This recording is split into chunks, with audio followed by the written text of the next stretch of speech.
Darlings ఇలా మీరు కూడా ఎర్న్ చేయొచ్చు. అండ్ ఇది ఏం ప్రమోషన్ కాదు, చెప్పారు కదా డార్లింగ్స్, మనం ఈ వీక్ 10K కొట్టామని టార్గెట్ పెట్టుకున్నామని. బట్ మనం బ్లింకిట్ లో 3400 చేంజ్ కొట్టాను, బట్ 10K దాటింది. ఎట్లా?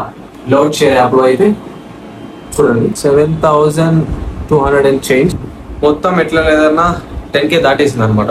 మన టార్గెట్ ని మనం ఫినిష్ చేసేసాం. డార్లింగ్స్ ఇలా నేను టార్గెట్ పెట్టుకుంటే కనుక వీక్ 10K కదా, మంత్లీ నేను ఎలా అయినా 40K ఎర్న్ చేసేచ్చు ఈజీగా. కొంచెం హార్డ్ వర్క్ అండ్ నా బ్రెయిన్ ఉపయోగిస్తే కనుక 52 అంటే 45 to 50 ఈజీగా ఎర్న్ చేయొచ్చు. నేను ఇక్కడ నాకు తెలిసిన ఒక ఫ్రెండ్ అయితే ఉన్నాడు, 3 years నుంచి 13,000 మంత్లీ 13,000 పీజీ ఫీజుకే పోతుంది. నేను చెప్పేది ఏంటంటే డార్లింగ్స్, జాబ్స్ కన్నా ఇట్లాంటి వేస్ చాలా ఉంటాయి మనం మనీ ఎర్న్ చేసుకోవడానికి.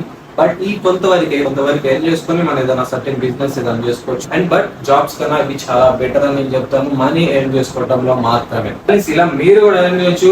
ఇది ఏం ప్రమోషన్ కాదు, ఎందుకంటే ఇంట్లో ఖాళీగా కూర్చోవడం కన్నా వేరే వాడి దగ్గర డబ్బులు మనం అడుక్కోవడానికి కొంచెం షై ఉంటుంది. అట్లా అడుక్కోవడం కన్నా కొంచెం బయటకు వచ్చి ఏదైనా వర్క్ చేసుకొని మనీ అనేది దాచుకుంటే మీరు కొనుక్కోవడానికైనా ఒకరికి పెట్టడానికైనా బాగుంటుంది. అందుకే చెప్తున్నాను డార్లింగ్స్, అలీగా ఇంట్లో కూర్చోకండి. దీంట్లో ఎటువంటి డౌట్స్ ఉన్నా, ఇక్కడికి ఎలా వచ్చి చేయాలని తెలియపోయినా నాకు డైరెక్ట్ గా డిఎం చేయండి.